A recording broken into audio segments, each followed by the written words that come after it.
Students, इस lecture में हम increasing and decreasing function discuss करेंगे। इंक्रीजिंग एंड डिक्रीजिंग फंक्शन को समझने के लिए हम एक एग्जांपल डिस्कस कर रहे हैं। तो मैं एक एग्जांपल ले रहा हूँ यहाँ पे।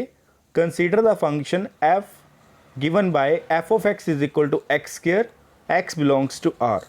The graph of this function is a parabola as given in figure 6.1.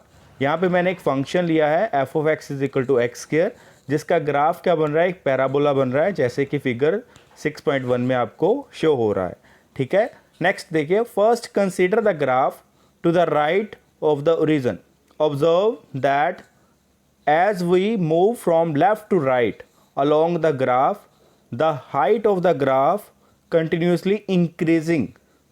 For this reason, this function is said to be increasing for the real number x greater than 0.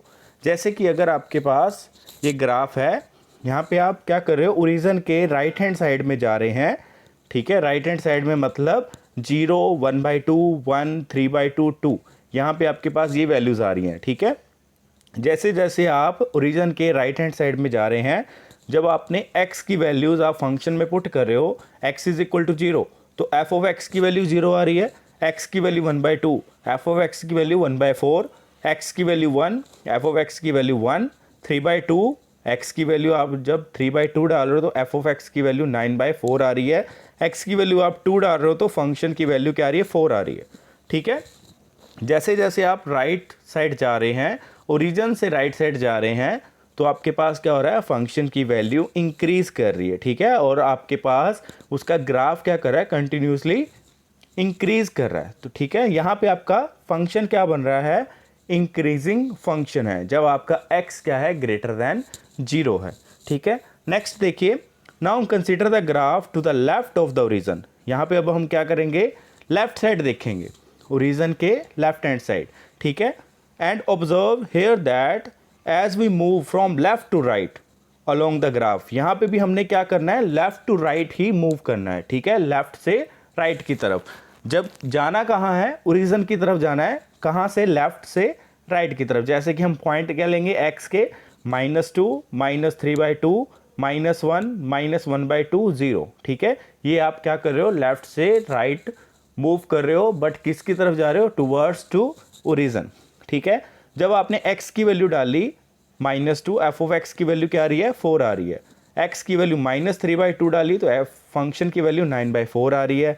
x की value -1 डाली, function की value 1 आ रही है। x की value -1/2 डाली, function की value 1/4 आ रही है।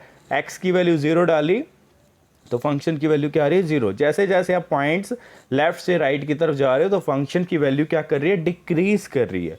ठीक है, तो यहाँ पे आपका फंक्शन क्या कर रहा है, कंटिन्यूसली डिक्रीज कर रहा है। ठीक है, जब आप x आपका लेस देन 0 है तो ये फंक्शन आप क्या क्या है, डिक्रीजिंग फंक्शन है। ठीक है स्टूडेंट्स, इसमें आपको क्या पता चला कि आपका इंक्रीजिंग और डिक्रीजिंग फंक्शन आपने कैसे चेक करना है। अगर आपका यहाँ पे फंक्शन जो है उसका ग्राफ जो कंटिन्यूसली इंक्रीज करे तो आपके पास क्या होगा, वो इंक्रीजिंग फंक्शन होगा। अगर फंक्शन का ग्राफ कंटिन्यूसली डिक्रीज कर रहा है तो वो फंक्शन क्या होगा, डिक्रीजिंग फंक्शन होगा। ठीक है, नेक्स्ट हम इसकी डेफिनेशन देख रहे हैं। Definition 1, let i be an interval contain in the domain of a real valued function f, then f is said to be. यहाँ पे हमने क्या लिया है, एक इंटरवल लिया है i, और वो आपका इंटरवल कहाँ से लिया है, हमने डोमेन में से लिया है, domain of the function f। ठीक है, i आपका डोमेन का सबसेट भी हो सकता है और डोमेन के इक्वल भी हो सकता है। ठीक है, तो देखिए क्या है, then f is said to be. First point क्या कह रहा है, increasing on i if x1 less than x2 in i, that implies f of x1 less than equal to f of x2 for all x1 x2 belongs to i। ठीक है, आपका function क्या होगा, increasing होगा। अगर आप क्या कर रहे हो, x1 और x2 i में से ले रहे हो और x1 आपका क्या है, x2 से छोटा है, तो उसके कॉरेस्पॉन्डिंग आपके पास जो फंक्शन की वैल्यू क्या आ रही है, f of x1 less than equal to क्या आ रही है, f ऑफ x2 आ रही है। ठीक है, ऐसा हो रहा है तो आपका फंक्शन क्या होगा, इंक्रीजिंग फंक्शन होगा on interval i। Second point देखिए, strictly increasing on I, if x1 less than x2 in i then implies f of x1 less than f of x2 for all x1 x2 belongs to i।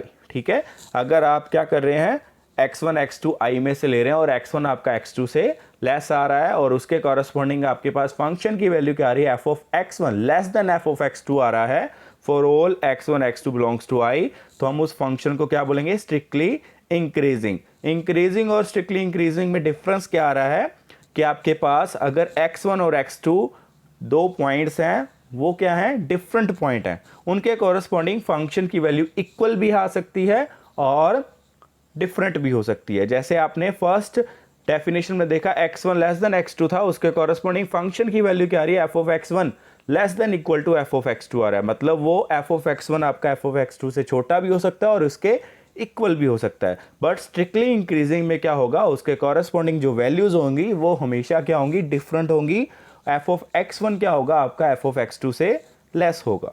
ठीक है, next example, constant on i, if f of x is equal to c for all x belongs to i where c is a constant।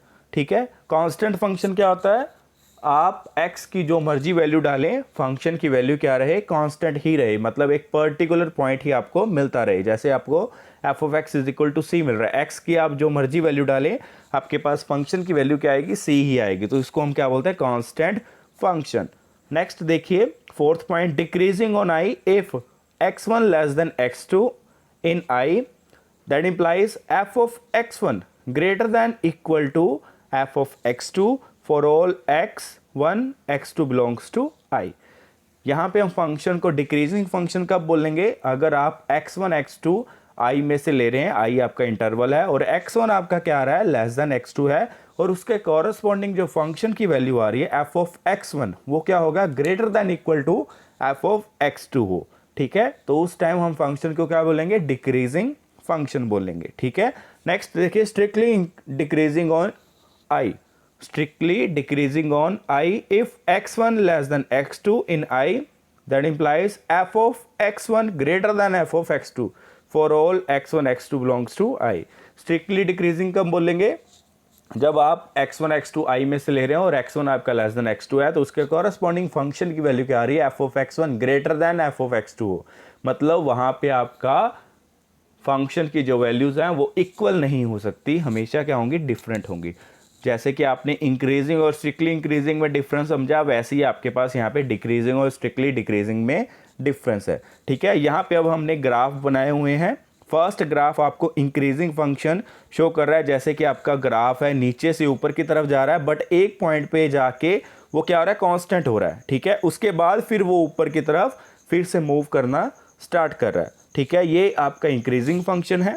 ठीक है, next आपका S I लिखा हुआ वो क्या है, स्ट्रिक्टली इंक्रीजिंग फंक्शन, जैसे कि आपका ग्राफ जो है ऊपर की तरफ ही मूव कर रहा है। ठीक है, स्ट्रिक्टली इंक्रीजिंग फंक्शन है, तो इसको हम इंक्रीजिंग फंक्शन भी बोल सकते हैं। ठीक है, आपका जो स्ट्रिक्टली इंक्रीजिंग फंक्शन है वो इंक्रीजिंग फंक्शन भी होता है, but converse is not true.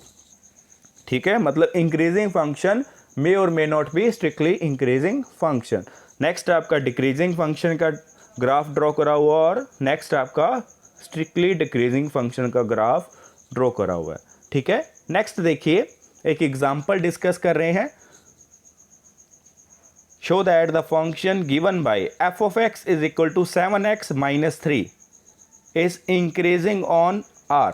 ठीक है, यहाँ पे हमने शो करना है f of x is equal to 7x minus 3 है, हमने यहाँ पे क्या शो करना है, ये फंक्शन आपका क्या है, इंक्रीजिंग ऑन r है। ठीक है, तो हम कैसे करते हैं इंक्रीजिंग के लिए, हम दो वैल्यूज लेते हैं, दो पॉइंट्स लेते हैं x1 x2। ठीक है, हम क्या लेते हैं, x1 आपका लेस देन x2 लेंगे और उसके कॉरस्पॉन्डिंग हम शो कर देंगे कि आपका f of x1 क्या आ रहा है, less than equal to f of x2 आ रहा है।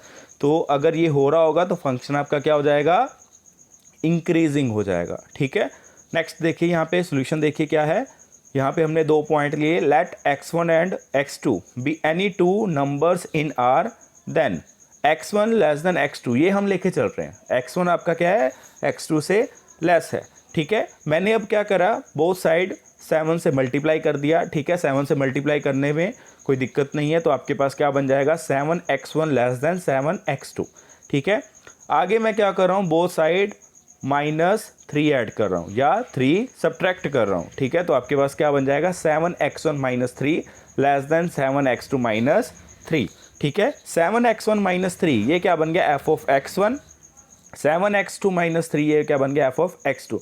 मतलब आपके पास f of x1 less than f of x2 आ गया, ठीक है। x1 आपका अगर x2 से लेस है तो उसके कॉरस्पॉन्डिंग फंक्शन की value f of x1 less than f of x2 आ रही है। तो मतलब डेफिनेशन 1 से आपको क्या मिला, it follows that f is strictly increasing on r, ठीक है। आपके पास ये फंक्शन क्या आ गया, स्ट्रिक्टली इंक्रीजिंग आ गया, ठीक है। तो हम अगर ये फंक्शन स्ट्रिक्टली इंक्रीजिंग आ रहा है तो इसको हम इंक्रीजिंग फंक्शन भी बोल सकते हैं। नेक्स्ट देखिए, अब हम क्या कर रहे हैं, इंक्रीजिंग और डिक्रीजिंग फंक्शन को डेरिवेटिव की हेल्प से फाइंड कर सकते हैं, ठीक है। बट डेरिवेटिव की हेल्प से फाइंड करने के लिए सबसे पहले हमें मीन वैल्यू थ्योरम के बारे में पता होना चाहिए, जैसे कि हमने वो लास्ट चैप्टर में डिस्कस करी हुई है मीन वैल्यू थ्योरम। वहाँ पे आपने प्रॉपर इसका एक लेक्चर मैंने बनाया था, वहाँ पे हमने मीन वैल्यू थ्योरम डिस्कस करी थी। यहाँ पे हम क्या करेंगे, फंक्शन को इंक्रीजिंग और डिक्रीजिंग शो करेंगे with the help of derivative. इसके प्रूफ में हम क्या करेंगे, मीन वैल्यू थ्योरम का यूज़ करेंगे, ठीक है। थ्योरम 1 देखिए, let F be continuous on closed interval A B and differentiable on open interval A B. Then first point क्या है, F is increasing in closed interval A B if F dash X greater than 0 for each X belongs to open interval A B, ठीक है। क्या बोल रहा है, आपका function क्या होना चाहिए, कंटिन्यूस होना चाहिए क्लोज्ड इंटरवल ए बी में, और एफ आपका क्या होना चाहिए, डिफरेंशिएबल होना चाहिए ओपन इंटरवल ए बी में। तो फर्स्ट पॉइंट आपको क्या बोल रहा है कि आपका फंक्शन इंक्रीजिंग होगा, f is increasing in closed interval AB if f dash x greater than 0 for each x belongs to open interval AB। उसका जो डेरिवेटिव आ रहा है वो क्या होना चाहिए, पॉजिटिव होना चाहिए ओपन इंटरवल AB में, ठीक है। नेक्स्ट पॉइंट क्या है, f is decreasing in closed interval AB if f dash x less than 0 for each x belongs to AB, ठीक है। यहाँ पे आपका फंक्शन क्या होगा, डिक्रीजिंग होगा in closed interval A B में अगर उसका डेरिवेटिव क्या आ रहा है, नेगेटिव आ रहा है, एफ डैश एक्स क्या आ रहा है, नेगेटिव आ रहा है for each X belongs to open interval A B. Third point क्या है, F is constant function in closed interval A B if F dash X is equal to 0 for each X belongs to open interval A B, ठीक है। आपका function क्या हो जाएगा, constant हो जाएगा अगर उसका डेरिवेटिव क्या हो जाए, इक्वल टू 0 आ जाए for each X belongs to open interval A B, ठीक है। यहाँ पे हम सिर्फ फर्स्ट पार्ट का प्रूफ देखेंगे, सेकंड और थर्ड पार्ट आपने अपने आप प्रूफ करना है। प्रूफ देखिए क्या है, let x1 x2 belongs to closed interval A b such that x1 less than x2, ठीक है। मैंने यहाँ पे 2 पॉइंट्स लिए x1 और x2 क्लोज्ड इंटरवल ए बी में से। अब 2 पॉइंट्स लिए हैं, कोई ना कोई बड़ा होगा, कोई पॉइंट आपका छोटा होगा, तो यहाँ पे हम कंसीडर करें x1 आपका x2 से लेस आ रहा है, ठीक है। हमने चैप्टर 5 में मीन वैल्यू थ्योरम डिस्कस करी थी। तो आपके पास क्या होता है, आपका फंक्शन क्या होना चाहिए, क्लोज्ड इंटरवल में कंटिन्यूस होना चाहिए, ओपन इंटरवल में क्या होना चाहिए, डिफरेंशिएबल होना चाहिए। तो आपके पास क्या होता था, f dash c is equal to f of b minus f of a over b minus a होता था, ठीक है। तो यहाँ पे भी आपके पास क्या बन जाएगा, यहाँ पे हम मीन वैल्यू थ्योरम अप्लाई करेंगे।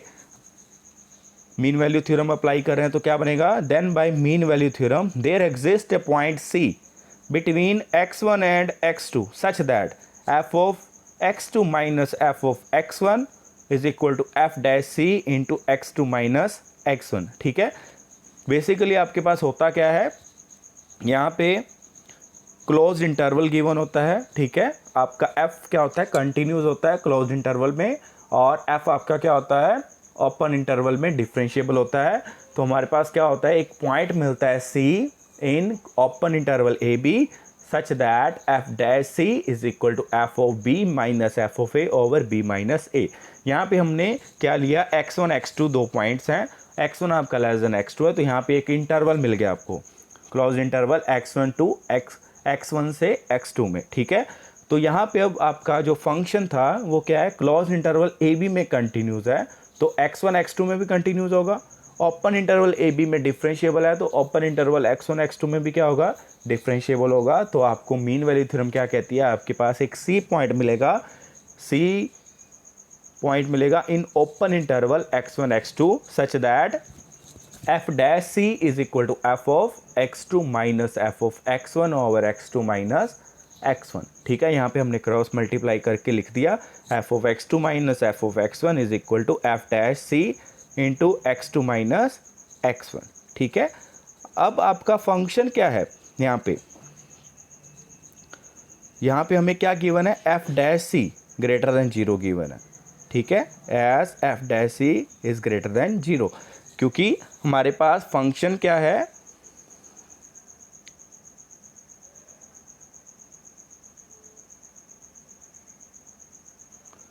हमने यहाँ पे यही शो करना था कि आपका जो फंक्शन है वो क्या होगा, इंक्रीजिंग होगा अगर उसका डेरिवेटिव क्या आ रहा है, ग्रेटर देन 0 आ रहा है। ठीक है, तो f डैश सी हम क्या ले रहे हैं, यहाँ पे ग्रेटर देन 0 लेके चल रहे हैं। ठीक है, f डैश सी आपका ग्रेटर देन 0 होगा, दैट इम्प्लाइज आपके पास क्या आ जाएगा, f of x2 minus f of x1 greater than 0 हो जाएगा। ठीक है, यहाँ पे हमने क्या करा है, हमने शो करना है फंक्शन आपका क्या है, इंक्रीजिंग फंक्शन है, और हमें गिवन क्या है कि आपका जो फंक्शन का डेरिवेटिव क्या है, पॉजिटिव आ रहा है। ठीक है, तो f of x2 minus f of x1 is equal to f dash c into x2 minus x1 आ रहा है।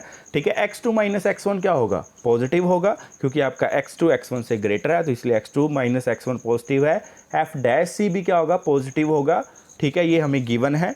ठीक है, तो आपके पास क्या बन जाएगा, f of x2 minus f of x1 क्या आ जाएगा, ग्रेटर देन 0 आ जाएगा। That implies f of x2 greater than f of x1 आ गया। Thus we have x1 less than x2, that implies f of x1 less than f of x2 for all x1 x2 belongs to closed interval AB. Hence f is an increasing function in closed interval AB. ठीक है, अगर आपके पास कोई function है वो increasing होगा अगर उसका डेरिवेटिव क्या आ रहा है, पॉजिटिव आ रहा है। ठीक है, तो सेकंड और थर्ड पार्ट आपने सिमिलरली प्रूफ करने हैं।